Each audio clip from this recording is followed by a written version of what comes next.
بسم الله الرحمن الرحيم ومن أحسن قولا ممن دعا إلى الله وعمل صالحا وقال إنني من المسلمين. السلام عليكم ورحمة الله وبركاته.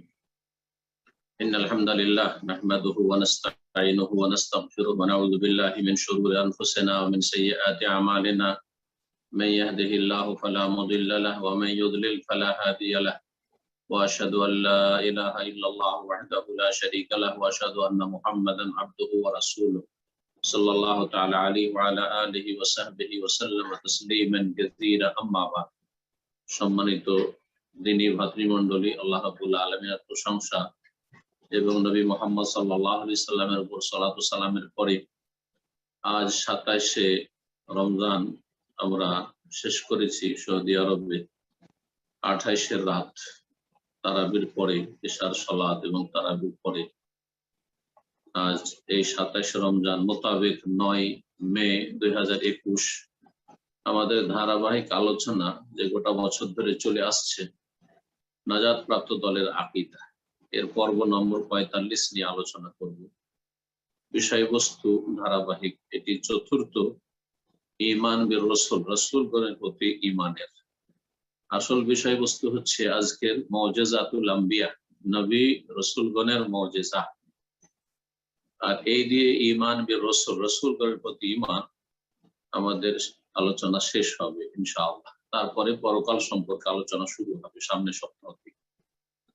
আল্লাহ যেন আমাদেরকে উপকারী জ্ঞান দান করেন এবং নেক আমলের তৌফিক দান করেন। আল্লাহ আমাদের ঈমান আমল যেন কবুল করেন, ভুল ভ্রান্তি মাফ করেন। এই মাহে রমজানে আল্লাহ যেন আমাদেরকে জান্নাতি হিসাবে কবুল করে নেন। আল্লাহ রাব্বুল দিন দুনিয়ার সার্বিক রহমত, বরকত, মাগফিরাত আল্লাহ যেন আমাদের দান করেন। আলোচনা শুরু করি। বলছেন লেখক, মাহিয়া মুজিজাতুল আম্বিয়া, নবীগণের মুজিজা কি? মুজিজার প্রথম কথা সংজ্ঞা, মুজিজার পরিচয় এবং তারপরে কিছু মুজিজার দৃষ্টান্ত বা মুজিজার প্রকরণ। বলছেন আল মুজিজাতু হিয়া আমরুন খারিকুন লিল আদা। মুজিজা বলা হয় এমন একটি বিষয়কে যা হচ্ছে অসাধারণ, যা সাধারণভাবে হয়ে থাকে তার ঊর্ধ্বে। এমন কোনো কিছু নয় যেটা মানুষের পক্ষে সেটা সম্ভব বা সাধারণ। অসাধারণ কিছু হওয়া, খারিকুন লিল আদা, যেটা অভ্যাসগত সচরাচর হয়ে থাকে তার ঊর্ধ্বে সেটি। অসাধারণ কিছু ঘটে যাওয়ার নাম মুজিজা। তার সাথে কিছু কিছু উলামায়ে কেরামগণ আরেকটি শর্ত লাগিয়েছেন, মাকরুনুন বিত্তাহাদ্দি, যাতে চ্যালেঞ্জ থাকবে। অর্থাৎ আল্লাহ রাব্বুল আলামিনের পক্ষ থেকে তার নবী রাসূলগণ চ্যালেঞ্জ করবেন জাতিকে যে তোমরা চ্যালেঞ্জ গ্রহণ করো, হয় তোমরা ঈমান নিয়ে আসো এই মুজিজা দেখে শুনে, আর না হইলে এই মুজিজার খণ্ডন করো বা এই মুজিজা তোমরা মোকাবেলা করো। যেমন মুসা আলাইহিস সালাম লাঠি মুজিজা দেখিয়েছেন, তাকে নটি যে প্রসিদ্ধ মুজিজা দেওয়া হয়েছিল। ফেরাউনের কাছে যখন তাকে নবী রাসূল করে দিনের দাওয়াত নিয়ে আল্লাহ প্রেরণ করেছিলেন সেই সময়, তো তাতে চ্যালেঞ্জ ছিল। এই চ্যালেঞ্জের শর্ত মুজিজায় আছে কি না, এই ক্ষেত্রে ওলামাদের দুটো মত রয়েছে। প্রসিদ্ধ এটি যে তাতে চ্যালেঞ্জ হয়ে থাকে, কিন্তু প্রতিটি মুজিজাতে সাধারণত চ্যালেঞ্জ হয়ে থাকে না। এই জন্য শাইখুল ইসলাম ইবনে তাইমিয়া রাহমাতুল্লাহি আলাইহি তার এই ক্ষেত্রে ভিন্ন মত রয়েছে এবং তিনি একজন বড় মুহাক্কিক, গবেষক ইমাম এবং তিনি একজন মুজাদ্দিদ, সংস্কারক। সুতরাং তার কথার বড় একটা ওজন রয়েছে। প্রথম কথা তিনি মুজিজা সম্পর্কে বলেছেন যে নবীগণের যে মুজিজা এই পরিভাষাটি, এটিকে মুজিজা বলার চাইতে আয়াতুন নবুয়া বলা বেশি উত্তম হচ্ছে আয়াতুন নবুয়া, নবুয়াতের নিদর্শনাবলী বা প্রমাণাদি। আয়াত বলা হয় যেগুলি কোনো কিছুর প্রমাণ বহন করে।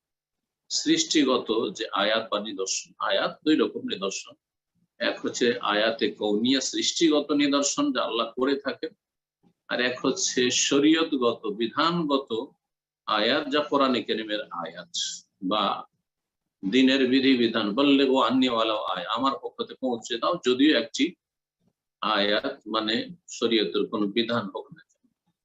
তো ইবনে তাইমিয়া রাহিমাহুল্লাহ মুজিজাতকে বলেছেন যে মুজিজা না বলে, মুজিজাতুল আম্বিয়া না বলে আয়াতুন নবুয়া, নবুয়াতের দলিল। কারণ নবীরা যখনই মুজিজা প্রকাশ করেছেন আল্লাহর নির্দেশে বা আল্লাহর ইচ্ছায়, তাদের ক্ষমতাই ছিল না, যখন আল্লাহ চায় তাদের হাতে যখন প্রকাশ পেয়েছে, সেটি হচ্ছে নবুয়াতের দলিল যে ইনি হচ্ছেন নবী, ইনি হচ্ছেন রাসূল। সেই জন্য ওনার মাধ্যমে মুজিজার বহিঃপ্রকাশ ঘটছে বা মুজিজা প্রকাশ হচ্ছে। এবং তিনি বলেছেন এগুলো হয় আয়াতুন নবুয়া বলেন, না হয় বারাহিনুন নবুয়া বলেন, বুরহানের বহুবচন, নবুয়াতের অকাট্য প্রমাণাদি, বা বাইয়িনাতুন নবুয়া, বারাহিনুহা ওয়া বাইয়িনাতু, আয়াতুন নবুয়া নবুয়াতের নিদর্শনাবলী, বা বারাহিনুন নবুয়া নবুয়াতের অকাট্য প্রমাণ বা দলিল, বা বাইয়িনাতুন নবুয়া, বাইয়িনাত মানে স্পষ্ট দলিল। কারণ কোরআনে কারীমে যে পরিভাষাগুলি ব্যবহৃত হয়েছে মুজিজা সম্পর্কে, তা হয় আয়া বলা হয়েছে নিদর্শন, না হয় বাইয়িনা বলা হয়েছে সুস্পষ্ট দলিল, না হয় বুরহান বলা হয়েছে অকাট্য দলিল প্রমাণ। ওয়ালাকাদ আতাইনা মূসা 9 আয়াতিন বাইয়িনাত, আল্লাহ বলছেন সূরা ইসরা, নিঃসন্দেহে আমি মূসা আলাইহিস সালামকে 9টি আয়াতুম বাইয়িনা সুস্পষ্ট দলিল প্রমাণ দিয়েছি। আয়াত বলা হয়েছে এবং বাইয়িনাত বলা হয়েছে। খাযালিকা বুরহানান মির রাব্বিক, হে নবী, এই দুটো মূসা আলাইহিস সালামকে আল্লাহ বলছেন সম্বোধন করে যে এই যে তোমাকে লাঠি দিলাম যেটা অজগর সাপে রূপান্তরিত হয়ে যায় মুজিজা হিসাবে, আর হাত তোমার বগলে রেখে যদি বের করো তাহলে সেটা শুভ্র উজ্জ্বল হয়ে উঠে। এই দুটো যে আসায় মূসা এবং ইয়াদে বায়দা, ফাযালিকা বুরহানান, এই দুটো হচ্ছে অকাট্য দলিল প্রমাণ, বুরহান মির রাব্বিকা, তোমার রবের পক্ষ থেকে। এই ভাষাগুলি কিন্তু কোরআনী ভাষা। এই জন্য ইবনে তাইমিয়া রাহিমাহুল্লাহ বলছেন যে মুজিজা না বলে যদি বলা হয় একটু আয়াতুন নবুয়া বা বারাহিনুন নবুয়া বা বাইয়িনাতুন নবুয়া, তাহলে বেশি ভালো। তারপরে সংজ্ঞাতে আরেকটি শর্ত লাগানো হয়েছে, হ্যাঁ, যেটা বলছিলাম যে চ্যালেঞ্জের কথা। তিনি আরো বলছেন যে লা ইশতারাতু তাহাদ্দি বিআয়াতিল আম্বিয়া, নবীগণের মাধ্যমে যে মুজিজাগুলি এসেছে সেগুলোতে চ্যালেঞ্জের শর্ত নেই যে চ্যালেঞ্জ করবে, চ্যালেঞ্জ ছাড়াও মুজিজা হতে পারে। জি, বরং আয়াতু দালিল নবুয়াতিন নবী, নবী যে কোনো নবীর নবুয়াত বা রিসালাতের দলিল প্রমাণ বহন করে এই মুজিজাগুলি, চ্যালেঞ্জ তার দ্বারা হোক অথবা না হোক। যেমন ইখবারিল আম্বিয়া সাবিকিন আন নবুওয়াতি নবিয়িনা মুহাম্মদ সাল্লাল্লাহু আলাইহি ওয়াসাল্লাম, মুহাম্মদ সাল্লাল্লাহু আলাইহি ওয়াসাল্লাম সম্পর্কে আগের যত নবী রাসূল এসেছেন সবাই কিন্তু ভবিষ্যৎবাণী করেছেন। নিজ নিজ জাতিকে ঈসা, মূসা, যত নবী রাসূলগণ এসেছে সবাই কিন্তু মুবাশশিরাম বিরাসূলিন ইয়াতি মিন বাদি ইসমুহু আহমদ, ঈসা আলাইহিস সালাম বলতেন তার হাওয়ারীদেরকে, সাথী সঙ্গীদেরকে, মুমিন যারা ছিল সেই যুগে তাদেরকে, তোমাদেরকে সুসংবাদ দিচ্ছি, বিরাসূল, একজন রাসূলের আমার পরে, ইয়াতি মিন বাদি, আমার পরে আগমন করবে, ইসমুহু আহমদ, তার নাম হবে আহমদ। এটা তো চ্যালেঞ্জ করা হয়নি। তো চ্যালেঞ্জের কথাটি শর্ত নয় মুজিজা, ইবনে তাইমিয়া রাহিমাহুল্লাহর মত। তো এই মতের পক্ষে দলিল খুব শক্তিশালী। সালেমুন আনিল মুআরাদা, আর মুজিজার সংজ্ঞাতে আরেকটি কথা উল্লেখ করেছেন আলেমা, সেটা হচ্ছে যে তার মোকাবেলা থেকে সে নিরাপদ, মানে মোকাবেলা করে মুজিজাকে কেউ হারিয়ে দেবে এই ক্ষমতা কোনো শক্তির নেই। এই জন্য ফেরাউনের এত দাপট, এত ক্ষমতা, এত বড় বড় সে যুগের বিখ্যাত জাদুঘরদেরকে একত্রিত করেছিল, কিন্তু মূসা আলাইহিস সালামের একটি সামান্য লাঠির মুজিজার কাছে সবাই হার মেনেছিল, আর সবাই সিজদা লুটিয়ে পড়েছিল, ইসলাম গ্রহণ করেছিল। কিন্তু ফেরাউন তাতেও হেদায়েত পায়নি, বদনসিব, সে হেদায়েত পায়নি। মুজিজা দুই ভাগে বিভক্ত বা দুই ধরনের, বলছেন ওয়াহিয়া ইম্মা হিসসিয়াতুন, মুজিজা হয় অনুভূত, যা অনুভব করা যায়। আমাদের যে অনুভূতি শক্তি রয়েছে, সে অনুভূতি শক্তিগুলি দিয়ে অনুভব করা যায়, হয় চোখের দ্বারা দেখা যায় মুজিজা, অথবা শোনা যায়। হ্যাঁ, একটা গাছ থেকে আওয়াজ আসছে, আপনার খাবার থেকে তসবিহ হচ্ছে, পাথর তসবিহ করছে, গাছপালা সালাম করছে, হয় শোনা যাচ্ছে অথবা দেখা যাচ্ছে। তো অনুভূত এগুলো বাহ্যিক মুজিজা। আর আরেকটি হচ্ছে মানবীয় আভ্যন্তরীণ, যেটা অনুভূত নয় এই আপনার অঙ্গ প্রত্যঙ্গ দ্বারা, কিন্তু অন্তর্দৃষ্টি দিয়ে সেটা উপলব্ধি করা যায়। যেমন কোরআনে কারীমের মুজিজা, কোরআনে কারীমের যে আপনার অলৌকিকত্ব বা মুজিজা বা মিরাকল, সেটি হচ্ছে বাসীরাত, অন্তর্দৃষ্টি দিয়ে, এলেম দিয়ে উপলব্ধি করা যায়। কোরআনে কারীম সম্পর্কে যে যত বেশি জ্ঞান অর্জন করে, তত বেশি কোরআনে কারীমের অলৌকিকত্ব মুজিজা সম্পর্কে উপলব্ধি করতে পারবে। কিন্তু চোখ দিয়ে কোরআনে কারীমের আয়াত দেখে, সূরা দেখে তো আরো বুঝতে পারবে না যে এটি হচ্ছে আল্লাহর পক্ষ থেকে অনেক বড় মুজিজা। তো যেসব অনুভূত বাহ্যিক মুজিজা, যেমন খুরুজুন নাকা মিনাস সাখরা, পাথর থেকে উষ্ট্রি বেরিয়ে আসা, সালেহ আলাইহিস সালামের যে মুজিজা ছিল, আল্লাহ রাব্বুল আলামিন দিয়েছিলেন সামুদ জাতিকে হেদায়েতের জন্য নবুয়তের দলিল হিসাবে। ওয়ানকিলাবুল আসা হাইয়া, এবং লাঠি সাপে রূপান্তরিত হয়, যেমন মূসা আলাইহিস সালামের মুজিজা।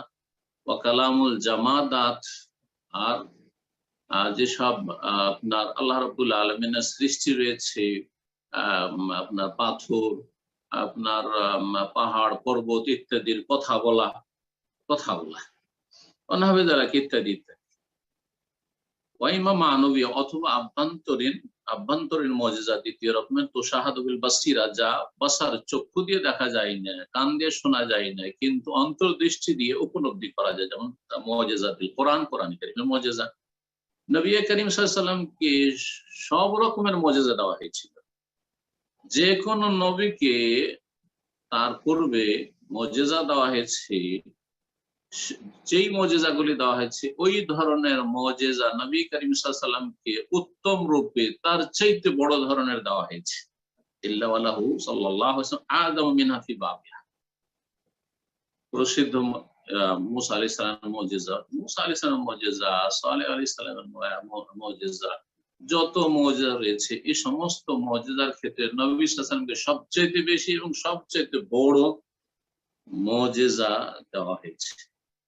নবী সাল্লাল্লাহু আলাইহি ওয়াসাল্লামকে যেসব অনুভূত বাহ্যিক মুজিজা দেওয়া হয়েছে, তার একটি হচ্ছে ইনশিকাকুল কমর, চন্দ্র বিদীর্ণ হওয়া, চাঁদ দুটুকরো হয়ে ফেটে যাওয়া। নবী সাল্লাল্লাহু আলাইহি ওয়াসাল্লাম ইশারা করেছে চাঁদের দিকে, আকাশের চাঁদ সুবহানাল্লাহ দুই টুকরো হয়ে দুই দিকে হয়ে গেছে। আর এই হাদিস রয়েছে সহিহ মুসলিম, আব্দুল্লাহ মাসউদ রাদিয়াল্লাহু তাআলা আনহু থেকে, মক্কার ঘটনা। বলছেন তিনি, ইনশাকাল কমর আলা আহদি রাসূলিল্লাহ সাল্লাল্লাহু আলাইহি ওয়াসাল্লাম শিক্কাতাইন, রাসূলুল্লাহ সাল্লাল্লাহু আলাইহি ওয়াসাল্লামের জামানায় চন্দ্র দুই টুকরো হয়ে বিদীর্ণ হয়েছিল। রাসূলুল্লাহ মক্কার কাফেরদেরকে বললেন, যখন তারা এই চ্যালেঞ্জ ছড়েছিল যে তুমি যদি নবী হও তো দেখাও তো দেখি চাঁদকে দু টুকরো করে, ইশারা করলে চাঁদ দু টুকরো হয়ে গেল। রাসূলুল্লাহ মক্কার কাফেরদেরকে বলেছেন, ইশহাদু, তোমরা সাক্ষী থাকো, মিথ্যা কথা বলিও না, দেখো যে চাঁদ দু টুকরো হয়েছে। তারপরেও যারা হতভাগা, তারা ঈমান নিয়ে আসেন।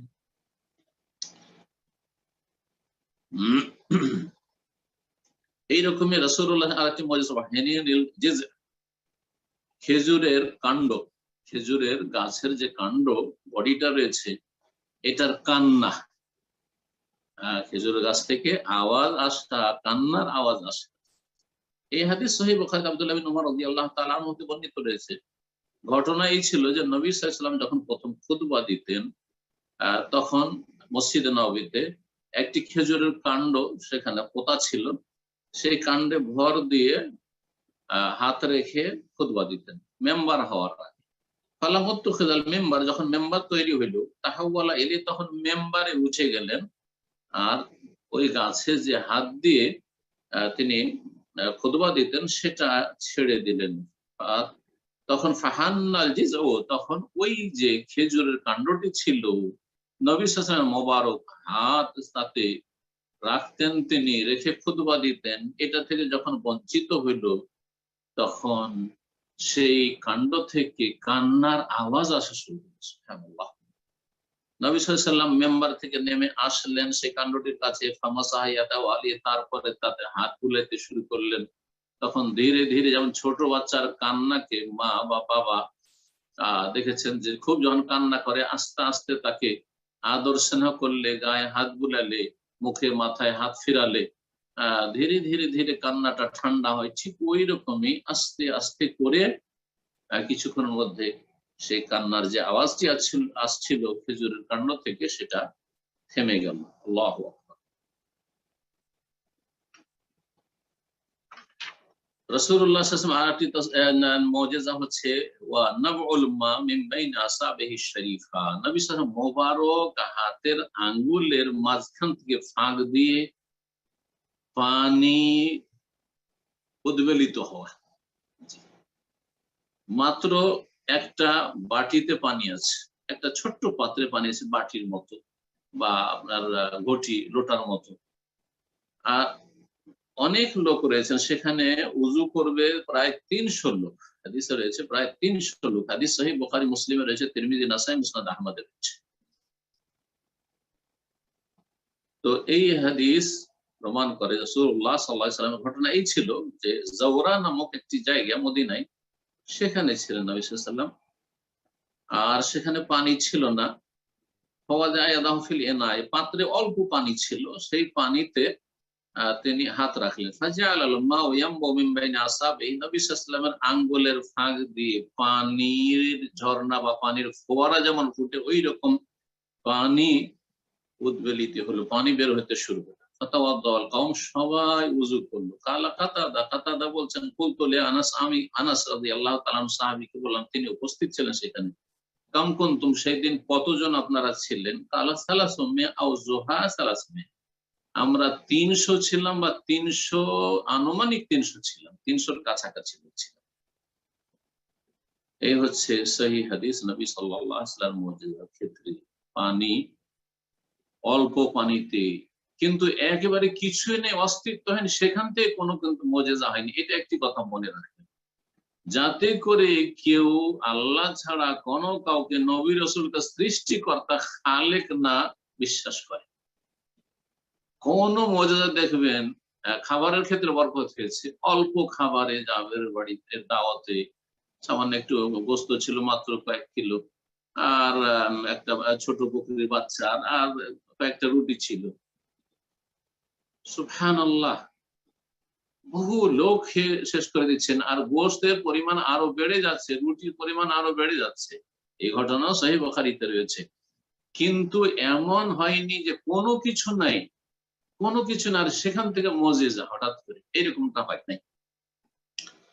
নবী সাল্লাল্লাহু আলাইহি ওয়াসাল্লাম আরেকটি মুজিজা ওয়া কালামুজ জিরা, ইহুদির বাড়িতে যে দাওয়াত খেয়েছিলেন, আর সেই ইহুদি মহিলা বিষ মাখিয়ে দিয়েছিল রানে, সে রান কথা বলেছিল। যখন রান চিবাতে শুরু করেছে রাসূলুল্লাহ, তখন রানে কথা বলেছে। আল্লাহর এতে হিকমত ছিল যে একটু বিলম্ব হয়েছে, আগে কথা বলেনি। জি হ্যাঁ, আর সাহাবীরা কেউ কেউ খেয়ে ফেলেছিল, কয়েকজন তো শহীদ হয়ে গেছিলেন। নবী সাল্লাল্লাহু আলাইহি সাল্লামের শরীরেও ওর একটা কুপ্রভাব ছিল, যেটা তিনি শেষ পর্যন্ত মৃত্যুর সময়, ইন্তেকালের সময় অনুভব করেছেন। এই কথা রাসূল নিজে বলেছেন। কিন্তু আল্লাহ তাকে রক্ষা করবেন, বাঁচাবেন।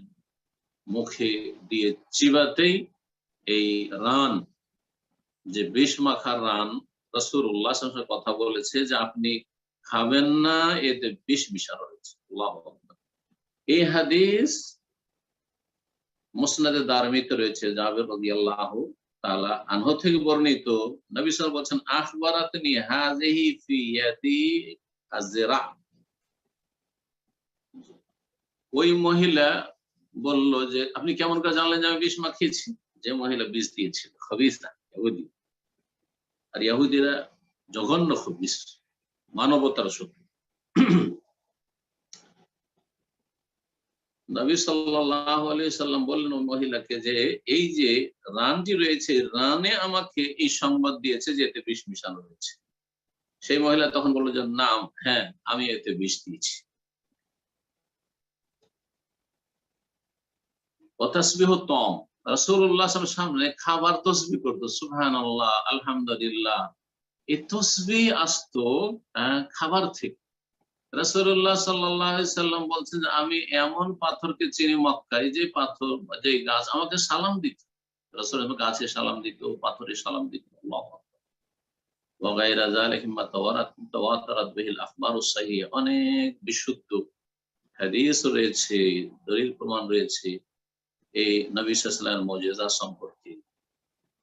তবে এই মুজিজাগুলি নবী সাল্লাল্লাহু আলাইহি ওয়াসাল্লামের জীবদ্দশা পর্যন্ত সীমিত। ওয়ালাকিন্না গায়রিহা মিন মুজিজাতিল আম্বিয়া, অন্যান্য নবীদের মুজিজার মধ্যে মুসা আলাইহিস সালামের ইন্তেকালের সাথে সাথে মুজিজা শেষ হয়েছে, ঈসা আলাইহিস সালামের আকাশে উঠে যাওয়ার সাথে সাথে মুজিজা শেষ হয়ে গেছে। এইরকমই নবী সাল্লাল্লাহু আলাইহি ওয়াসাল্লামের ইন্তেকালের সাথে সাথে আম্বিয়া রাসূল বা অন্যান্য নবীদের মুজিজা আল্লাতী ইনকারাযাত বিনকিরাদি আসারিহিম, তাদের যুগ জামানা শেষ, মুজিজাগুলি শেষ। ওয়ালাম ইয়াবকা ইল্লা যিকরা, সেগুলির আলোচনায় শুধু থেকে গেছে। এগুলি ইতিহাসের পাতায় বা নবী সাল্লাল্লাহু আলাইহি ওয়াসাল্লামের সিরাতে সেই আলোচনাগুলি থেকে গেছে। ওয়া ইন্নামাল মুজিজাতুল বাকিয়াতুল খালিদা হিয়া হাযাল কুরআন আল্লাযী লা তানকাযি আজাইবুহু, যেই মুজিজা, যেই মহা অলৌকিকত্ব চিরকাল রয়েছে আর আছে, বর্তমানে থাকবে কিয়ামত পর্যন্ত, তা হচ্ছে আল কোরআনুল কারীমের মুজিজা, ইজাজুল কোরআন। আল্লাযী লা তানকাযি আজাইবুহু, যার বিস্ময়কর বিষয়গুলি শেষ হওয়ার নাই।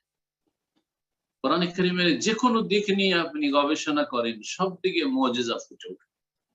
মহান আল্লাহ সূরা ফুসসালাত আয়াত নম্বর 42 এর 7 বলেন, লা ইয়াতিহিল বাতিল মিন বাইনি ইয়াদিহি ওয়ালা মিন খালফিহি তানজিলুম মিন হাকিমিন হামিদ। কোরআন কারীমের সামনে পেছন থেকে কোনো বাতিল আসতে পারে না, যা নাজিল করা হয়েছে প্রজ্ঞাবান আল্লাহর পক্ষ থেকে, যিনি প্রশংসিত। রাসূলুল্লাহ সাল্লাল্লাহু আলাইহি ওয়াসাল্লাম সামনে যে তাসবিহ করতো, এই হাদিস বুখারী, তিরমিজি, মুসনাদ দারমি, মুসনাদ আহমদ রয়েছে। আব্দুল্লাহ ইবনে মাসউদ রাদিয়াল্লাহু তাআলা আনহু থেকে বর্ণিত, বুখারীতে রয়েছে এভাবে, লাকাদ কুননা নাসমাউ তাসবিহাতু ওয়া হুয়া ইউকালু, শুধু নবী সাল্লাল্লাহু আলাইহি ওয়াসাল্লাম শুনতেন না, সাহাবীরা শুনতে পেতেন। বলছেন লাকাদ কুননা নাসমাউ তাসবিহাত, আমরা খাবারের তাসবিহ শুনতে পেতাম। ইবনে মাসউদ বলছেন যখন খাবার খাওয়া হইত, দস্তরখানে খাবার আছে সামনে, রাসূলুল্লাহ সাহাবারা খাচ্ছেন আর খাবার থেকে তাসবিহর আওয়াজ আসছে। আল্লাহু আকবার। এই হচ্ছে দ্বীন ইসলামের সত্যতার প্রমাণ। নবী মুহাম্মদ সাল্লাল্লাহু আলাইহি ওয়াসাল্লাম যে তিনি সত্য শেষ নবী, সারা বিশ্বের সমস্ত মানুষের জন্য তার সত্যতার প্রমাণ। কোরআনে কারীম যে হক, এর সত্যতা প্রমাণ। আল্লাহ রাব্বুল আলামিন যে একক, তিনি সৃষ্টিকর্তা, তিনি আমাদের রব, তিনি আমাদের মাবুদ, যিনি রব, যিনি সৃষ্টিকর্তা, তার জন্য যাবতীয় ইবাদত বন্দেগী মানুষকে করতে হবে। এই জন্য মানুষকে আল্লাহ সৃষ্টি করেছেন, এসব প্রমাণ বহন করে। এখন আরেকটি বিষয় রয়েছে যেটা দিয়ে আমাদের আলোচনা শেষ হবে, তা হচ্ছে মা দালিলু ইজাজিল কোরআন, কোরআনে কারীম যে মুজিজা, এর দলিল কি, প্রমাণ কি? কোরআনে কারীম যে মুজিজা বলবো, শুধু মুখে বললে হবে না, তো দলিল লাগবে। বলছেন যে এর দলিল প্রমাণ হচ্ছে নজুলুহু ফি আকসার মিন 20 সানা, 20 বছরের বেশি সময় ধরে, অর্থাৎ 23 বছর ধরে, 23 বছর ধরে কোরআনে কারীম নাজিল হয়েছে। মক্কার জীবনে 13 বছর রাসূলুল্লাহ সাল্লাল্লাহু আলাইহি ওয়াসাল্লাম 40 বছর বয়সে নবুয়ত পেয়েছেন, 13 বছর মক্কায় অবস্থান করেছেন, আর হিজরতের পরে মদিনায় 10 বছর অবস্থান করেছেন। এই 23 বছরের দীর্ঘ সময় ধরে কোরআনে কারীম অবতীর্ণ হতে থেকেছে এবং কোরআনে কারীমে চ্যালেঞ্জ করা হয়েছে এমন এক জাতিকে, যেই জাতি অলংকারপূর্ণ কথা বলতে পারতো, আরব জাতি, বাকপটু ছিল, আরবি ভাষার পণ্ডিত ছিল। সেই যুগে সবচেয়ে বেশি খ্যাতি ছিল আরবি সাহিত্যে এবং কাব্য রচনায় আরবদের। এটা মনে রাখবেন, কারণ সেই যুগে জাহিলি যুগের যারা শায়ের কবি তারা খুব মশহুর ছিল, তাদেরকে চ্যালেঞ্জ করা হয়েছে। যারা কথা বলার ক্ষেত্রে অনেক ক্ষমতা রাখত, তাদেরকে আল্লাহ রাব্বুল আলামিন চ্যালেঞ্জ করে সূরা তুরের আয়াত নম্বর 34 ফালিয়াতু বিহাদিসিম মিসলিহি ইন কানু সাদিকিন। তারা যদি সত্যবাদী হয় যে কোরআনে কারীম মানব রচিত, কোরআনে কারীম আল্লাহর বাণী নয়, তারা ঈমান নিয়ে আসতে চায় না, তাহলে ফালিয়াতু বিহাদিসিম মিসলিহি, অনুরূপ বাণী নিয়ে আসো কোরআনের কারীমের মতো, অন্য কোনো তোমাদের বাণী রচনা করে নিয়ে আসো আর মোকাবেলা করো। যদি তারা সত্যবাদী হয় তাহলে নিয়ে আসুক তারা। এইভাবে সূরা হুদের আয়াত নম্বর 13-তে আল্লাহ রাব্বুল আলামিন চ্যালেঞ্জ করেছেন যে ঠিক আছে, গোটা কোরআনে কারীমের মতো নিয়ে আসতে পারবে না তো নিয়ে আসো 10টি সূরা নিয়ে আসো, 10টি সূরা নিয়ে আসো, বেশি না, 114টি সূরা রয়েছে কোরআনে কারীমে। তোমরা এগুলোকে বিশ্বাস করছো না মুহাম্মদের রচিত সাল্লাল্লাহু আলাইহি ওয়াসাল্লাম অথবা কোনো মানুষ মুহাম্মদ সাল্লাল্লাহু আলাইহি ওয়াসাল্লামকে শিখিয়ে দিচ্ছে, আল্লাহর নাযিলকৃত নয়, তাহলে তোমরা 10টি সূরা রচনা করো। কুল ফাতু বিআশরি সুওয়ারিন মিসলিহি মুফতারায়াত, হে নবী তাদেরকে বলে দাও যে এই কোরআনে কারীমের মতো তোমরা 10টি রচিত সূরা নিয়ে আসো, তোমরা রচনা করে। তারপরে আল্লাহ রাব্বুল আলামিন বলছেন 10টি পারবে না, তুই একটি সূরা নিয়ে এসো। সূরা ইউনূসের আয়াত নম্বর 38-এ আল্লাহ চ্যালেঞ্জ করে বলছেন কুল ফাতু বিসূরাতি মিসলি, হে নবী তাদেরকে বলে দাও যে এই কোরআনে কারীমের সূরার মতো একটি সূরা নিয়ে আসো কমপক্ষে। এইভাবে গোটা কোরআনে কারীমের মতো একটি গ্রন্থ নিয়ে আসো রচনা করে। তোমরা যদি কোরআনে কারীমকে আল্লাহর বাণী না মানো তাহলে অথবা 10টি সূরা নিয়ে আসো, না হলে একটি সূরা নিয়ে আসো। এইভাবে আল্লাহ রাব্বুল আলামিন চ্যালেঞ্জ দেন। ফালাম ইয়াফালু, তারা করতে পারেনি। ওয়ালাম ইয়ারুমু যালিকা মা শিদ্দাতি হিরসিম আলা রাদ্দিহি বিকুল্লি মুমকিন, যথাসাধ্য তাদের যে ক্ষমতা ছিল সমস্ত রকমের বল প্রয়োগ করে, ক্ষমতা প্রয়োগ করে কোরআনে কারীমকে তারা এবং কোরআনে কারীমের দাওয়াতকে তারা নিশ্চিহ্ন করতে চেয়েছে, প্রতিরোধ করতে চেয়েছে, কিন্তু তারপরেও কোরআনে কারীমের এই মোকাবেলায় চ্যালেঞ্জের সামনে এসে দাঁড়াতে পারেনি এবং এইরকম কোনো কিছু তারা রচনা করতে সক্ষম হয়নি।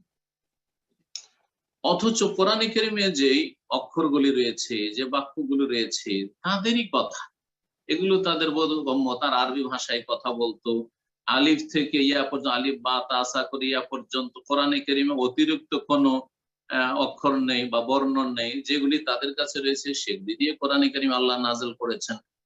আর সেই ভাষায় তারা কথা বলতো এবং তাতে শুধু কথা বলতো না, তারা এতে কম্পিটিশন প্রতিযোগিতা করতো। মুআল্লাকাত, যারা আরবি সাহিত্য সম্পর্কে জানেন যে সেই যুগে মুআল্লাকাত আপনার কাব্য রচনা করে তারা প্রতিযোগিতা করতো বাৎসরিক বিভিন্ন মেলায়।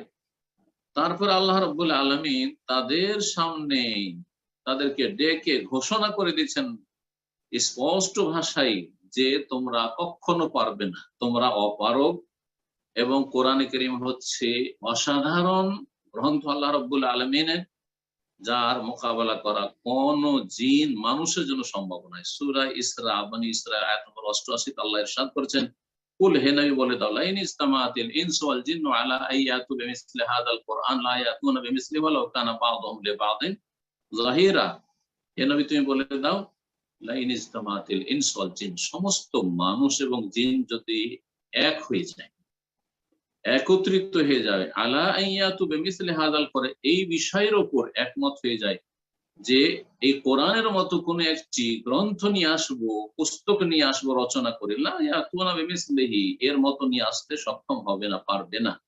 ওয়ালাউ কানা বা'দুহুম লিবা'দিন যাহিরা, যদিও সারা পৃথিবীর মানুষ একে অপরের সহযোগী হয়, সার্বিক সহযোগী। রাসূলুল্লাহ সাল্লাল্লাহু আলাইহি ওয়াসাল্লাম হাদিসে রয়েছে, মা মিনাল আম্বিয়া মিন নাবিয়্যিন ইল্লা ওয়াকাদ উতিয়া মিনাল আয়াতি মা মিসলু আমানা আলাইহিল বাশার, যে কোন নবী এসেছেন নবীগণের, প্রত্যেক নবীকে এমন কিছু আয়াত নিদর্শন দেওয়া হয়েছে যাতে করে তার প্রতি মানুষ ঈমান নিয়ে আসে। প্রত্যেক নবীকে দেওয়া হয়েছে, আমাকেও দেওয়া হয়েছে। ওয়াইন্নামা কানাল্লাযী উতিতু ওয়াহইয়ান আওহাহুল্লাহু ইলাইহি, আমাকে যেই মুজিজাটি দেওয়া হয়েছে, বিশেষ করে সবচেয়ে গুরুত্বপূর্ণ মুজিজার কথা উল্লেখ করছেন, সেটি হচ্ছে একটি ওয়াহী যা আল্লাহ আমার প্রতি ওয়াহী করেছেন, তা হচ্ছে কোরআনে কারীম। ফারজু আন আকুনা আকসারুহুম তাবিআন ইয়াউমাল কিয়ামাহ, সুতরাং আমি আল্লাহর কাছে আশা রাখি যে কিয়ামতের দিনে আমার অনুসারীর সংখ্যা সবচেয়ে বেশি হবে, সবচেয়ে বেশি হবে। এই হাদিস সহিহ বুখারী মুসলিমে মুসনাদ আহমদে রয়েছে, আবু হুরায়রা রাদিয়াল্লাহু তাআলা আনহু থেকে। তারপরে বলছেন লেখক যে কোরআনে কারীমের মুজিজা বা অলৌকিকত্ব সম্পর্কে, এজাজুল কোরআন সম্পর্কে যুগে যুগে অনেক লিখনী রচিত হয়েছে বা রচনা করেছেন উলামায়ে কেরামগণ। وقد صنف الناس في وجوه وإعجاز القرآن من جهة الألفاظ والمعاني والأخبار الماضية والآتية من المغيبات। বলছেন যে উলামায়ে কেরামগণ কোরআনে কারীমের এজাজ অলৌকিকত্বের বিভিন্ন দিক নিয়ে, বহুমুখী অলৌকিকত্ব, শুধু একটা দিক নয়, বহুমুখী অলৌকিকত্বের আলোচনায় লিখনী রচনা করেছেন। শব্দগত দিক থেকে, শব্দের দিক থেকে কোরআনে কারীমের মুজিজা, বাক্যের দিক থেকে, বাক্য গঠনের দিক থেকে, অর্থের দিক থেকে, অর্থগত দিক থেকে কোরআনে কারীমের যে অর্থ আর অর্থের ব্যাপকতা, সেই দিকের মুজিজা নিয়ে আলোচনা করেছেন। ওয়াল আখবারিল মাদিয়া, আর অতীত কালের যে বিভিন্ন সত্য ঘটনাগুলি তুলে ধরা হয়েছে কোরআনে কারীমে, সেগুলির মুজিজা নিয়ে আলোচনা করেছেন। ওয়াল আতিয়া, আর ভবিষ্যৎবাণী যে কোরআনে কারীমে রয়েছে বিভিন্ন জায়গায়, যেগুলি মিনাল মাগিবাত, অদৃশ্য, যেগুলি এখনো আমরা দেখিনি, সেগুলি সম্পর্কে যে আলোচনা রয়েছে কোরআনে কারীমে, বিভিন্ন বিষয় সম্পর্কে, তো সেগুলি দিক নিয়ে আলোচনা করেছেন। ওমা বালাগু মিন যালিকা ইল্লা কামা ইয়াখুযুল উসফুর বিমিনকারিন মিনাল বাহরি। উলামায়ে কেরামগণ লিখেছেন কোরআনের অলৌকিকত্ব সম্পর্কে, তার মানে এই নয় যে তারা অনেক কিছু লিখে ফেলেছেন বা সবকিছু লিখে ফেলেছেন। বলছেন যে তারা যেটুকু লিখেছেন সেটুকুর পরিমাণ হচ্ছে যেমন সাগরে যদি কোনো বাবুই পাখি নিজের ঠোঁট দিয়ে পানি উঠায়, নিজের ঠোঁট দিয়ে মুখটা ডুবিয়ে বা ঠোঁট ডুবিয়ে যদি পানি উঠায়, তো একটা সাগরের যে পানি রয়েছে সেই পানিটা কতটা পানি উঠাতে পারবে। ঠিক তেমনি উলামায়ে কেরামগণ যে কোরআনে কারীমের খেদমত করেছেন অলৌকিকত্ব বয়ান করতে গিয়ে, সেটুকু হচ্ছে সামান্যতম, ক্ষুদ্র সামান্যতম খেদমত। আল্লাহ রাব্বুল আলামিন ছাড়া কোরআনে কারীমের মুজিজার যে বহুমুখী দিকগুলো রয়েছে, দুনিয়ার কোন আলেম জানেন না, আল্লাহ জানার শক্তি দেননি। আল্লাহ রাব্বুল আলামিন যেন কোরআনে কারীমের এই গুরুত্ব, মহত্ব আমাদের অনুধাবন করার তৌফিক দান করেন এবং কোরআনের প্রতি আমাদের ঈমানকে আল্লাহ যেন অটল রাখেন আজীবন। রাসূলুল্লাহ সাল্লাল্লাহু আলাইহি ওয়াসাল্লামের প্রতি ঈমান ইয়াকিনকে আল্লাহ যেন আরো মজবুত থেকে মজবুততর করে দেন এবং আল্লাহ আমাদের ঈমান এবং নেক আমলকে যেন কবুল করেন। ওয়া সাল্লাল্লাহু সাল্লাম আলা নবিয়িনা মুহাম্মদ ওয়া আলা আলিহি ওয়া সাহবিহি আজমাইন। আলহামদুলিল্লাহ, জাযাকাল্লাহু খাইর। সম্মানিত দ্বীনী ভাই ও বোনেরা, আপনারা যারা প্রশ্ন করবেন, যারা প্রশ্ন করে থাকেন, আমরা জানি যে প্রতি আলোচনার পরেই আমাদের ওস্তাদ জি প্রশ্ন নেন এবং প্রশ্নের উত্তর দেন। তাই অনেকেই প্রশ্নের এই একটা সপ্তাহ অপেক্ষায় থাকেন যে তার প্রয়োজনীয় প্রশ্নটি জেনে তিনি আমল করবেন। তাই আমরা আপনাদের কাছে, যারা আমরা প্রশ্ন করব, তাদের কাছে বিশেষ অনুরোধ থাকবে আপনারা একটি করে প্রশ্ন করুন, যাতে সবাই প্রশ্ন করার সুযোগ পায়। জাযাকাল্লাহু খাইর। আজকে অনুষ্ঠানে প্রথম প্রশ্ন করবেন সাইয়েদ ইদ্রিস। প্রশ্ন করুন প্লিজ।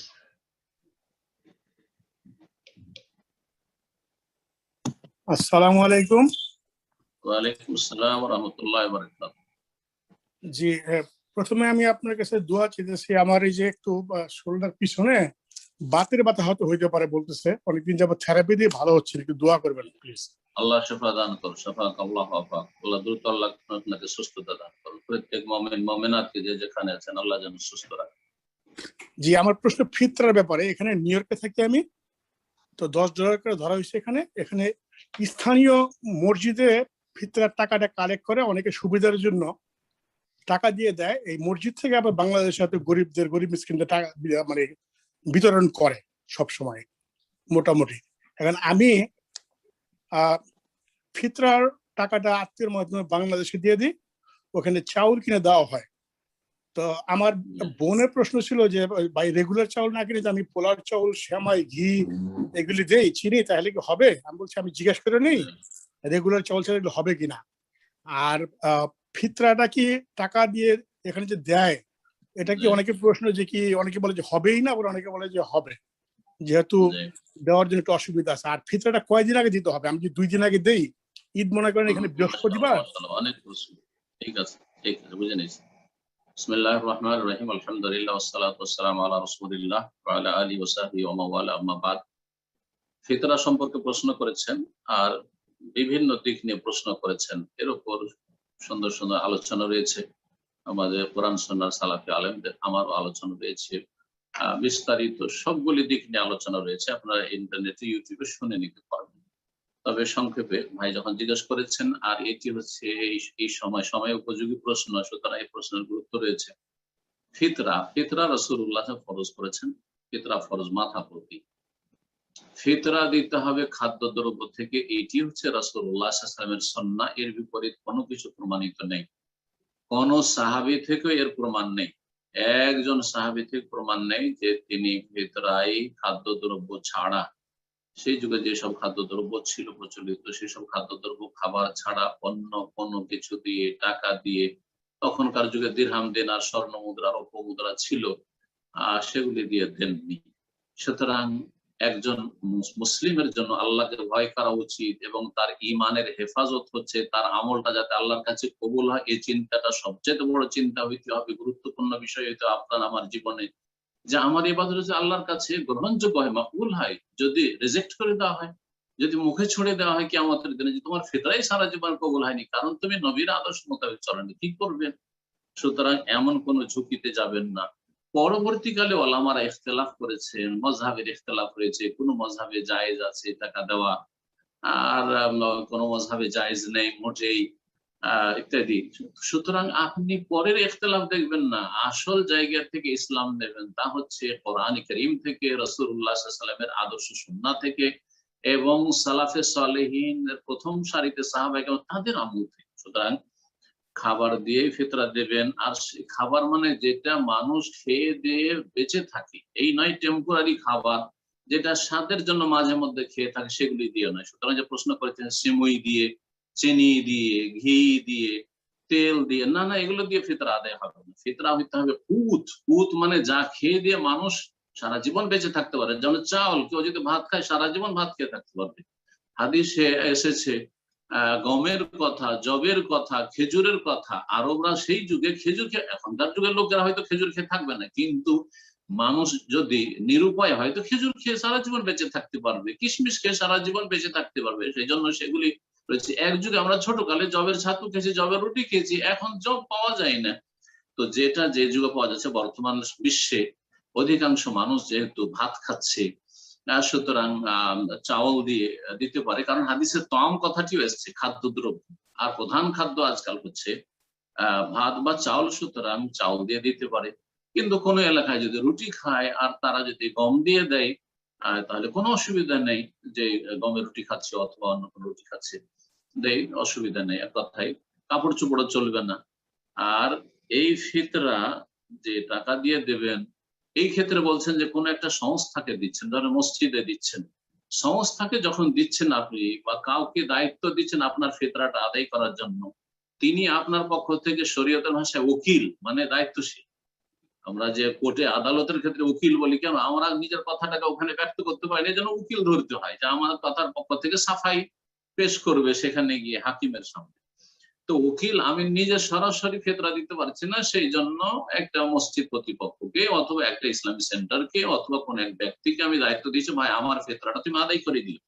উকিলকে আপনি টাকা দিতে পারেন, কিন্তু আপনি ফিতরা বলে দেবেন যে আমার টাকা দিয়ে আপনি খাবার কিনে দিয়ে দিবেন, চাউল কিনে দিয়ে দিবেন, গম কিনে দিয়ে দিবেন 3 কিলো করে, পরিমাণটা 3 কিলো হইতে হবে। একশা নবী সাল্লাল্লাহু মদিনার সাথে 3 কিলো, আনুমানিক 3 কিলো ছিল নিরাপদ, কেউ 3 কিলো 2.5 কিলো বলেছে, কিন্তু আপনি কমে না গিয়ে 3 কিলো দেবেন। সৌদি আরবে ছোট ছোট বস্তা করে দেওয়া হয় 3 কিলো, এই সিজনে 3 কিলোর বস্তা পাওয়া যায়, অন্য সিজনে কিন্তু 3 কিলোর বস্তা পাওয়া যায় না, 5 কিলো 10 কিলো, কিন্তু এখন 3 কিলোর বস্তা ব্যাপক হারে রাস্তাঘাটে যে কোনো জায়গায় পাওয়া যাবে। তো খাবার দিয়ে দেবেন।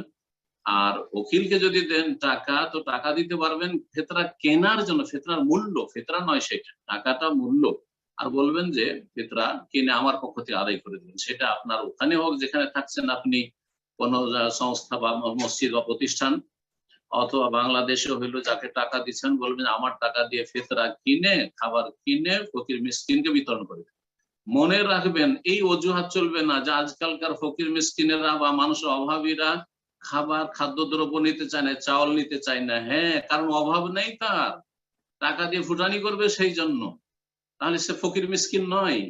আর ফিতরা হচ্ছে তওমাতুল মাসাকিন, মিসকিনদের জন্য। এই কথা শেখ সালেহ ফৌজান হাফিজাহুল্লাহ তাআলা বলেছেন, বড় বড় আইম্মা ইকরামগণ ওলামা ইকরাম বলেছেন যে, আর হাদিসে রয়েছে মিসকিনের কথা। সুতরাং মসজিদ মাদ্রাসা এই সেই প্রতিষ্ঠান দেবেন অথবা কারো ঋণ পরিশোধ করার জন্য না, না না, ফিতরা দেবেন মিসকিনদেরকে, যাদের খাবার জুটে না তাদেরকে ঈদের দিনগুলিতে একবারে ফ্রি করে দেন, যাতে করে ঈদের দিনে তাদেরকে জন্মজুরি করে না বাড়াইতে হয়, রিক্সা চালাতে না হয়, তাদেরকে কঠিন পরিশ্রমের কাজ না করতে হয়, ছেলে মেয়ে একটু খুশি করতে পারে। আর আসল হচ্ছে মানুষের মৌলিক যেটি প্রয়োজন সেটি খাবার।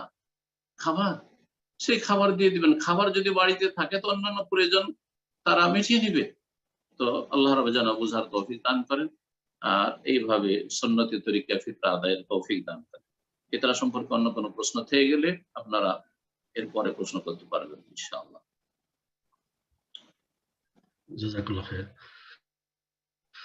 প্রশ্ন করবেন ফারহাদ উদ্দিন আহমেদ। প্রশ্ন করুন প্লিজ।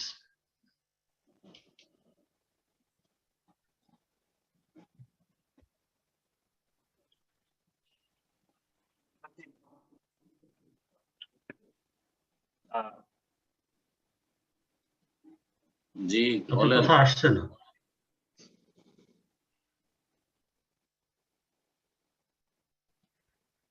শোনা ফারহাদ যাচ্ছে উদ্দিন না। আহমেদ ব্রাদার, আপনার কথা আসছে না। অন্য কাউকে দেন।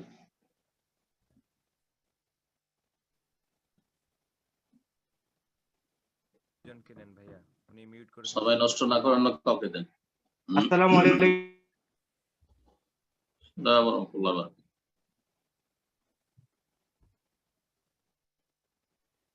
কোনো আওয়াজ আসছে না।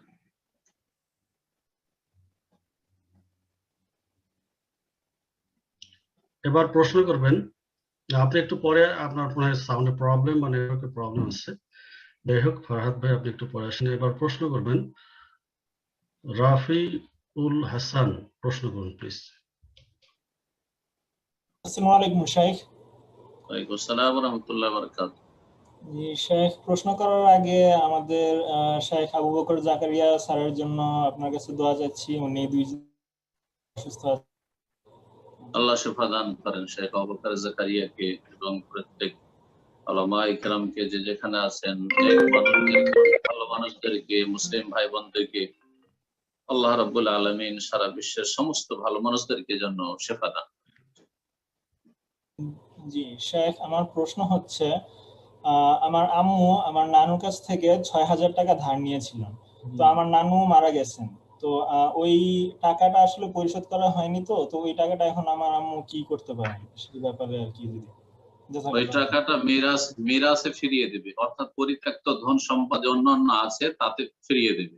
সেটা যদি ভাগ হয়ে গিয়ে থাকে তো এটাকে ভাগ করবে আলাদা করে, আর না হলে ওতে ফিরিয়ে দেবে। আর তারপরে তখন ওয়ারিসিনরা সবাই সেই ৬,০০০ টাকায় ভাগ পাবে।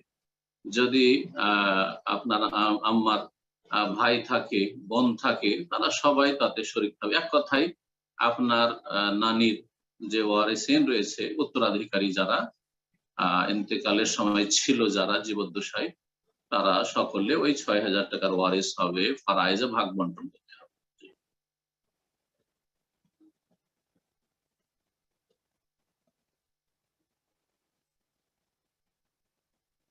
জাযাকাল্লাহ খাইর। প্রশ্ন করবেন কবির। প্রশ্ন করুন প্লিজ।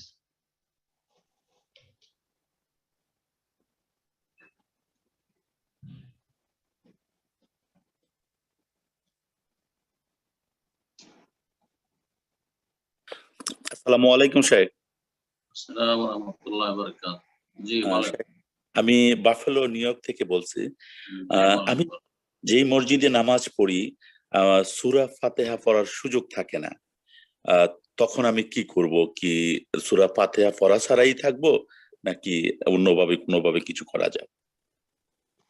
দিনে রাতে ১৭ রাকাত ফরজ, ঠিক আছে, জি 17 রাকাত জামাতে পড়তে হবে। এই 17 রাকাতের মধ্যে 11 রাকাতে তো সমস্যাই নেই, শুধু 6 রাকাতে, মাগরিবের 2 রাকাত, এশার 2 রাকাত, ফজরের 2 রাকাত, তাই তো?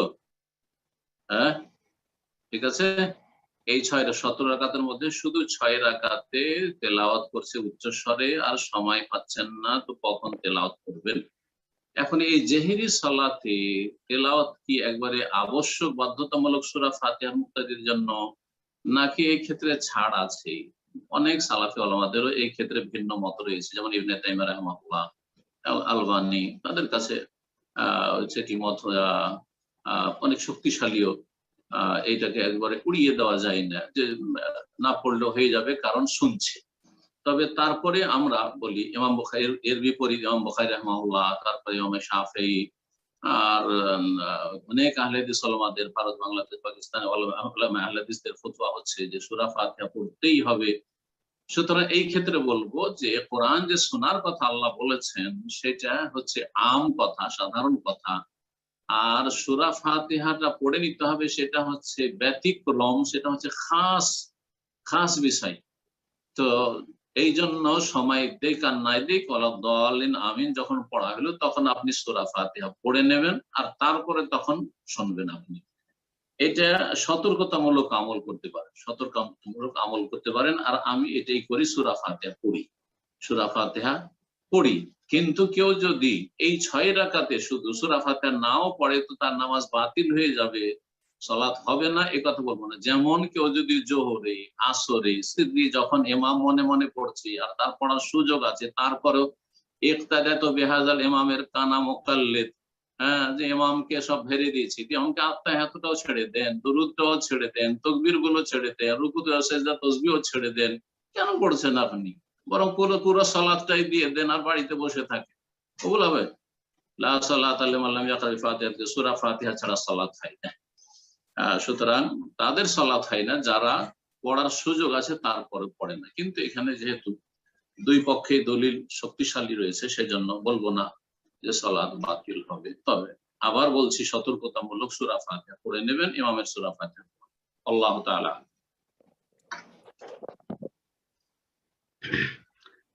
প্রশ্ন করবেন ওমর ফারুক, প্রশ্ন করুন প্লিজ।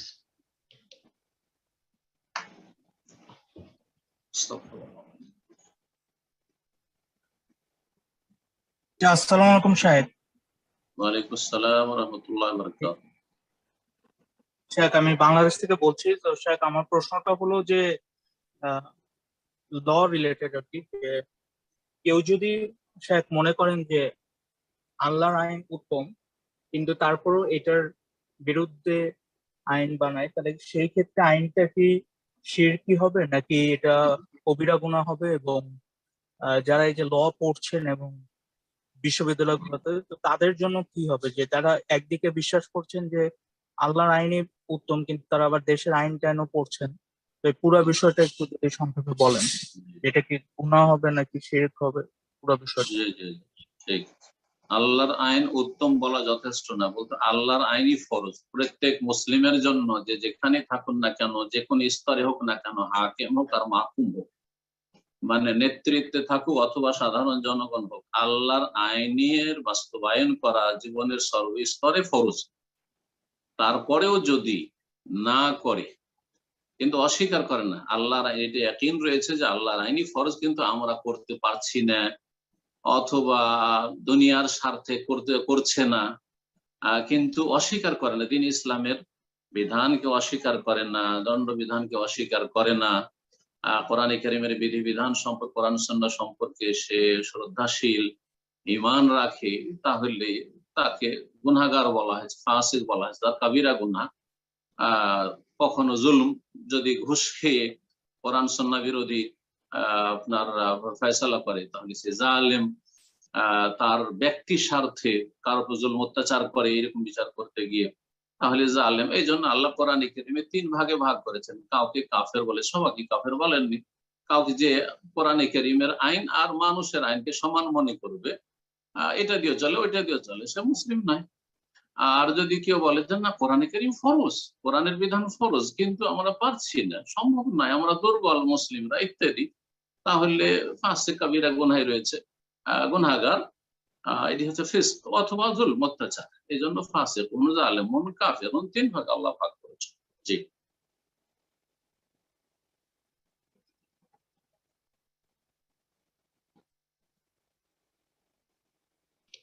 জাযাকাল্লাহ খায়ের। প্রশ্ন করুন সুলতান মাহমুদ, প্রশ্ন করুন প্লিজ।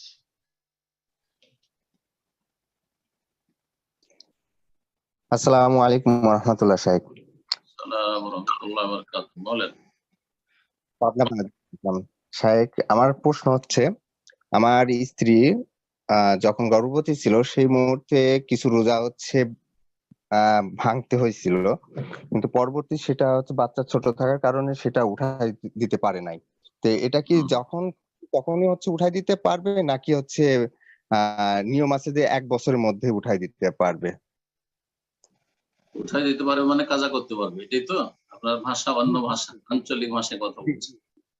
জি, কাজা করে।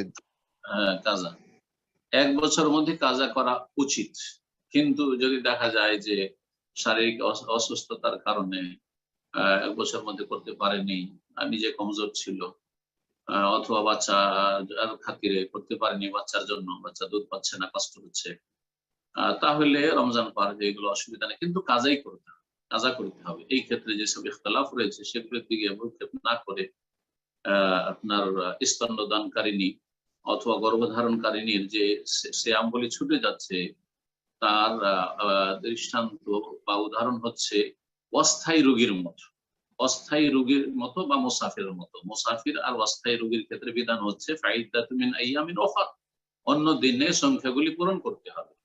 এই জন্য এই ক্ষেত্রে মিসকিনকে খাবার দেওয়ার মতটি দুর্বল, ঠিক নয়।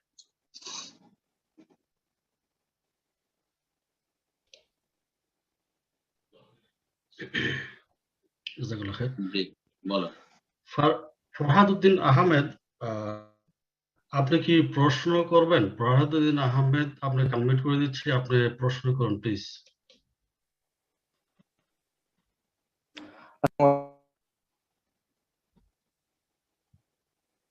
না, আপনার নেটওয়ার্কের মনে হয় সমস্যা, আপনার কথা আসছে না কেন জানি।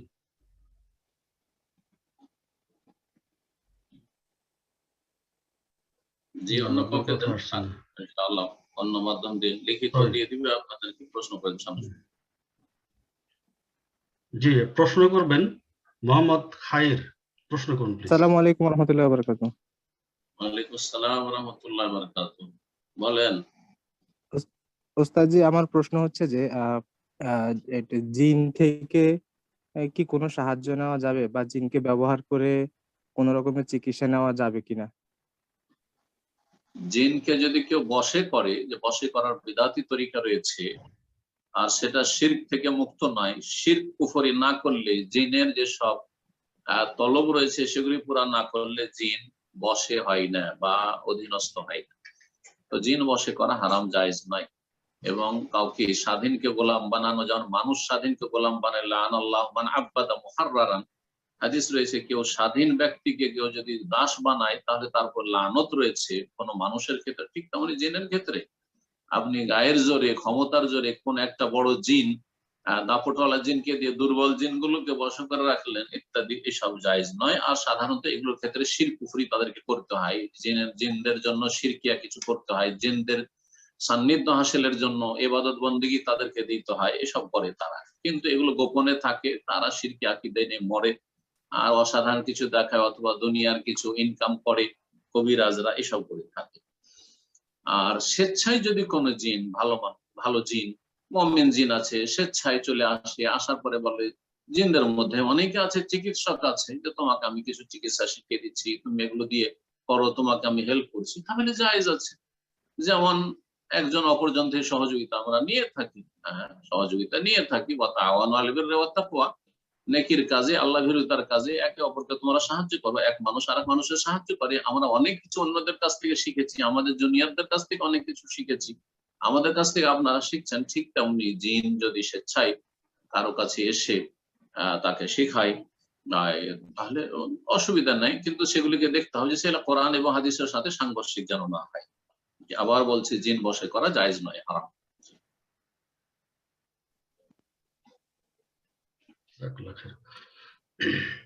প্রশ্ন করবেন মোহাম্মদ খাইর, প্রশ্ন করুন প্লিজ।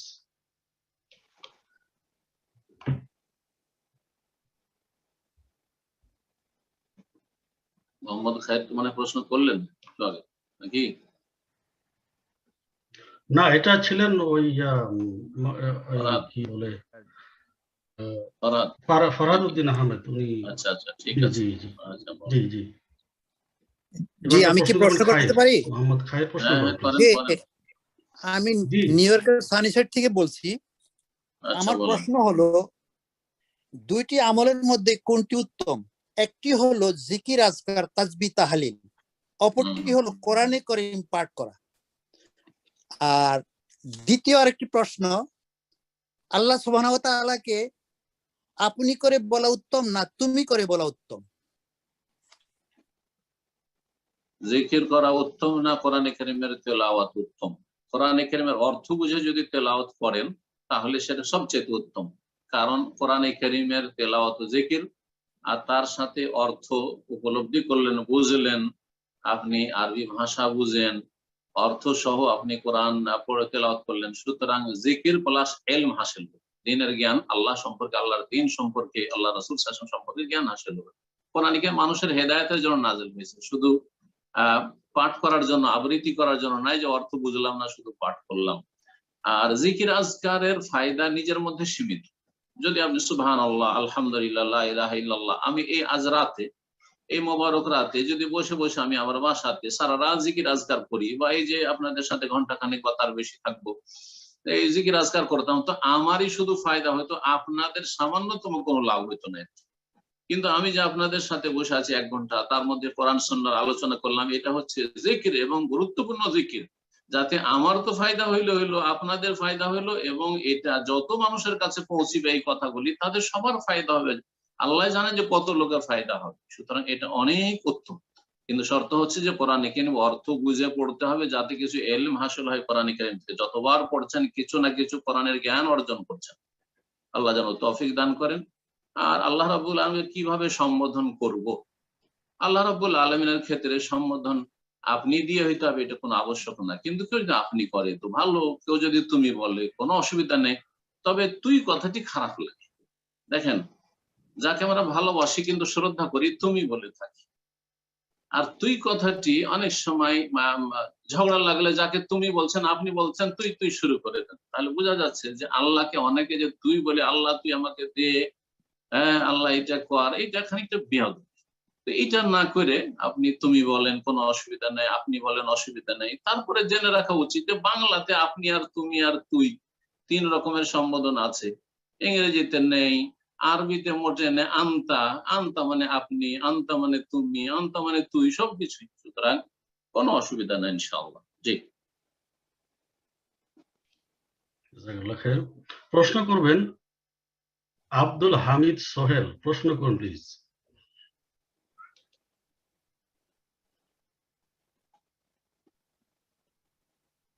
আসসালামু আলাইকুম ওয়া রাহমাতুল্লাহ। আসসালামু ওয়া রাহমাতুল্লাহি ওয়া বারাকাতুহু। আমি উডসাইড নিউ ইয়র্ক থেকে বলছি। আমার প্রশ্ন ফিতরা রিলেটেড প্রশ্ন, সেটা হচ্ছে মসজিদে বা ঈদগাহে যে ফিতরা আদায় করা হয় এখানে প্রবাসে, বিশেষ করে এটা একটা রসমের মতো বিভিন্ন অনেক দিন ধরে চলে আসছে। তো এইটা ঈদগাহে যে কালেকশন করা হচ্ছে এবং এটা পরে পাঠানো হচ্ছে, এটা কি অ্যালাউড কিনা ইসলামে, এটাই আমার প্রশ্ন।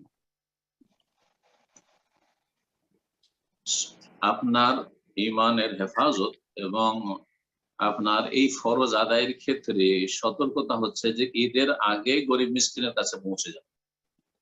কিন্তু আমাদের দেশে যে প্রচলনটা আছে যে ঈদের আগে জমা টমা করে দিল মসজিদে, আর জমা হয়ে থাকলো সেখানে, হয় টাকার বেশিরভাগ লোক তো টাকার আকারে দিচ্ছে, আবার যদি খাবারও দেয় তো খাবারটা জমা হয়ে থেকে গেল, আর ফকির মিসকিনের কাছে পৌঁছিল ঈদের পরে। এমনটা করা উচিত নয়। ফকির মিসকিনের বাড়িতে অলরেডি খাবারটা ঈদের আগে পৌঁছে যেতে হবে, ঈদের আগে পৌঁছে যেতে হবে। এই জন্য মনে রাখেন, এর আগে ভাই জিজ্ঞাসা করেছিলেন যে কয়দিন আগে দিতে পারবো। সহিহ বুখারীতে হাদিস রয়েছে, ওয়াকানা ইউতুনা কাবলাল ঈদ বিয়াউমিন আও ইয়াউমাইনি, সাহাবায়ে কেরামগণ ঈদের একদিন দুই দিন আগে ফিতরা দিতেন। তো এক দুই দিন আগে থেকে দিতে শুরু করেন, এটি হচ্ছে জায়েজ।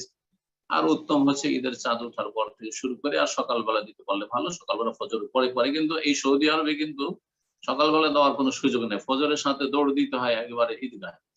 সুতরাং ওটা চিন্তা করি, যেখানে আপনি বাস করছেন, যে ফজর পরে যদি সময় থাকে যে ফজর পরে মিসকিনকে দিয়ে দেবো, অথবা আপনি অর্ডার করেন, আপনি টাকা অলরেডি পৌঁছে রেখেছেন আর বাংলাদেশে অর্ডার করছেন, টেলিফোন করেন যে আমার এখন ঈদ, এই ঈদের আগে সকালে সকালে তোমার, ওদের সকাল হয়ে যাচ্ছে 3 ঘন্টা আগে, এই সকালে সকালে তুমি ফিতরাটা দিয়ে দাও। তো আপনার পক্ষ থেকে আদায় করা হলো ওকিলের মাধ্যমে। ঈদগাহে আদায় করেন অথবা মসজিদে আদায় করেন, যেখানে আদায় করেন না কেন, কিন্তু প্রথম কথা আমানতদার বিশ্বস্ত প্রতিষ্ঠানকে দিতে হবে, বিশ্বস্ত ব্যক্তিদের হাতে সেটা তুলে দিতে হবে। এই ক্ষেত্রে উলামায়ে কেরাম বলেছেন সবচেয়ে উত্তম হচ্ছে নিজের ফিতরা নিজেই দেওয়া। এই জন্য আরব দেশে সাধারণত নিজের ফিতরা নিজেই দেয়। খুব কমই লোক আছে যেগুলো ওই দারুল খায়ের বিভিন্ন জায়গাতে, জমিয়তুল বিরজা আছে সংস্থা, সেখানে দেয়, কারণ যারা মনে করছে কোথায় আমি ফকির মিসকিন খুঁজে বেড়াবো। কিন্তু উত্তম হচ্ছে ফকির মিসকিন যদি জানা থাকে তাহলে সরাসরি নিজে দিলে শান্তি পাবেন যে আমার ফিতরাটা ঠিকভাবে আমি আদায় করতে পারলাম। আল্লাহ যেন তৌফিক দান করেন। আর এই ফিতরা যদি আপনি কোনো প্রতিষ্ঠানকে দেন, যেমনটা বললাম যে ঈদের আগেই সেটা বিতরণ হওয়া উচিত। যদিও কিছু লোকেরা বলছে যে আপনি ফিতরা আদায় করে দিচ্ছেন, এখন গরিব মিসকিন যদি না পায় তাহলে ঈদের পরে দিতে পারে, এরকম কেউ কেউ ফতোয়া দিচ্ছে। কিন্তু আমি যতটা জানছি যে সব বড় উলামায়ে কেরাম ফতোয়া যে না, ঈদের আগে সেটা মিসকিনদের হাতে পৌঁছে যায়। তোমাতাল লিল মাসাকিন, ঈদের দিনে আগনুহুম আনিল ফাকরে, অভাব মুক্ত করে দাও এই অসচ্ছলদেরকে, অভাবীদের। আল্লাহ যেন তৌফিক দান করে। জি, জাযাকাল্লাহ খায়ের। সম্মানিত দিনী ভাই এবং বোনেরা, আমরা অত্যন্ত দুঃখের সঙ্গে জানাচ্ছি আমাদের সময়ের স্বল্পতার কারণে আর সময় নেই। তারপরও আজকে অনুষ্ঠানের সর্বশেষ প্রশ্ন থাকবে এই যে আপনি প্রশ্ন করুন, এই প্রশ্নের মধ্যে দিয়ে আমাদের আজকের অনুষ্ঠান শেষ হয়ে যাবে ইনশাআল্লাহ।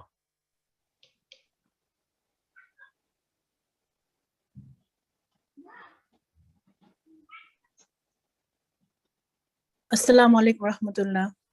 ওয়ালাইকুম আসসালাম ওয়া রাহমাতুল্লাহি ওয়া বারাকাতুহু। জি বলেন। জি, শাহেখ, আমার প্রশ্ন হলো যে আমরা যে কোথা থেকে বলছেন? জি, আমি ইউকে থেকে বলছি। আচ্ছা বলেন। জি, আমাদের যে হাদিসটা আছে যে সূরা বাকারা এবং সূরা আলে ইমরান প্রতিদিন পড়ার ক্ষেত্রে যে ফজিলত বর্ণনা করা হয়েছে কবরের আযাব থেকে প্লাস হলো হাসরের ময়দানে, তো প্রতিদিন তো আর এটা সম্পূর্ণ পড়া হয় না। এখন এরকম যদি হয় যে প্রতিদিন আমি 50 আয়াত করে সূরা বাকারা, 50 আয়াত সূরা আলে ইমরান পড়ি, তাহলে কি এই ফজিলতটা কি পূর্ণভাবে পাওয়া যাবে? ইনশাআল্লাহ পাবেন। সেখানে প্রতিদিন নেই আসলে, বলা হয়েছে ইকরাউ সূরাতাল বাকারা ওয়া আলে ইমরান, তোমরা সূরা বাকারা এবং আলে ইমরান পড়ো। ফাইন্নাহুমা তুহাজ্জানি আন আসহাবিহিমা, এই সূরা বাকারা, আলে ইমরান, কিয়ামতের দিন যারা এই কোরআন কারীমের এই সূরাগুলি পাঠ করবে, শুধু পাঠ নয়, এগুলো অর্থ বোঝাটাও বিষয়। এগুলো পাঠ করা, এগুলো অর্থ বোঝা, এগুলোর উপর আমল করা, সূরা বাকারার উপর আমল করবে, সূরা আলে ইমরানের উপর আমল করবে, এদিকে দাওয়াত দিবে, এই কাজগুলি আসলে মূলত মুখ্য উদ্দেশ্য। তাদের পক্ষ থেকে আল্লাহর সামনে এই সূরাগুলি বাদ অনুবাদ করবে, মানে সুপারিশ করবে। এখানে তো হাজ্জা মানে হচ্ছে আল্লাহর সামনে অনেকে অর্থ করতে যায় না, আল্লাহর কাছে তর্ক করে না, তো মুহাজ্জাত মানে তর্ক করা হয়, মুহাজ্জাত মানে কথোপকথন হয়, আর মুহাজ্জাত মানে সুপারিশও হতে পারে।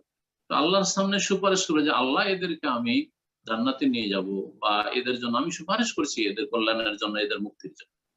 তো আপনি যথাসাধ্য আপনার অন্য এর চেয়ে গুরুত্বপূর্ণ, এগুলো হচ্ছে নফল কাজ, এর চাইতে গুরুত্বপূর্ণ কাজ হচ্ছে ছেলে মেয়েদের পরিচর্যা, স্বামীর হক আদায় করা, তারপরে আপনার ঘর সংসারের কাজ করা ইত্যাদি। এসব করার পরে আর ফরজ ইবাদতবন্দি যেগুলি আছে, তারপরে যতটা সময় পাবেন নেকির কাজে লাগাবার চেষ্টা করেন। প্রতিদিন পড়তে হবে এমন কথা নেই, কিন্তু বেশি বেশি পড়তে হবে এবং বেশি বেশি এই সূরাগুলির অর্থ তাফসীর বুঝার চেষ্টা করতে হবে। আল্লাহ যেন তৌফিক দান করেন।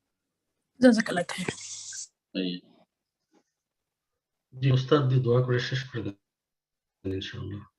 যে শেষখানে আর একটি কথা বলবো, সেটা প্রথম কথা তো ফিতরা সম্পর্কে আলোচনা হলো। তুলবেন না, ফিতরাটা ঈদের আগে দেওয়ার চেষ্টা করবেন। রাসূলুল্লাহ সাল্লাল্লাহু আলাইহি ওয়াসাল্লাম ঈদের আগে দিয়ে ওয়ামারা আন তুআদ্দা ক্বাবলা খুরুজিন নাস ইলা সালাহ, জনগণের ঈদের সালাত পড়তে যাওয়ার আগে দেওয়ার নির্দেশ প্রদান করেছেন। এটি হচ্ছে সহিহ বুখারী হাদিস। আর সুনান আবু দাউদ হাদিস রয়েছে অন্যান্য হাদিস কিতাবে, যে মান আদ্দাহা ক্বাবলা সালাত ফাহিয়া যাকাতুন মাকবুলা, যে ব্যক্তি ঈদের আগে ফিতরা দিবে সেটি হবে যাকাতুল ফিতর হিসাবে মকবুল, আল্লাহর কাছে গ্রহণযোগ্য হবে, মকবুল হবে। ওমান আদ্দাহা বাদা সালাত, কেউ যদি ঈদের পরে এই ফিতরা দেয় তাহলে ফাহিয়া সাদাকাতুন মিনাস সাদাকা, সাধারণ দানে পরিণত হয়ে যাবে, তার ফিতরা আদায় হবে না, তাহলে ফরজ ছুটে যাবে। এই জন্য এই ক্ষেত্রে গুরুত্ব দেবেন, মানুষের ফতোয়া শুনবেন না অথবা অবহেলা করবেন না, গুরুত্ব দিয়ে ইবাদতবন্দিগুলো আদায় করবেন। এছাড়া এই রমজানের পরে যে আল্লাহ রাব্বুল আলামিন শুকরিয়া জ্ঞাপনের জন্য ঈদের সালাত দিয়েছেন, সেই ঈদের সময় অনেকে মুসলিমরা সারা জীবন পাপ করে অভ্যাস, এক মাস পাপটা একটু কম করেছে, ওই দিনে অনেক পাপ করা শুরু করে। যুবক যুবতীদের একাকার হয়ে যাওয়া, বেহায়া বকরতা হয়ে গ্যাদারিং করা, পার্টি করা, খাওয়া দাওয়া, আর এদিক সেদিক ভ্রমণ, আর বিভিন্ন রকমের চোখের পাপ, হাতের পাপ, আর কত রকমের যে পাপ কাবিরা গুনাহ করছে, এসব থেকে মুসলিম জাতিদেরকে বেঁচে থাকার, মুসলিম জাতিকে আল্লাহ যেন বেঁচে থাকার তৌফিক দান করেন।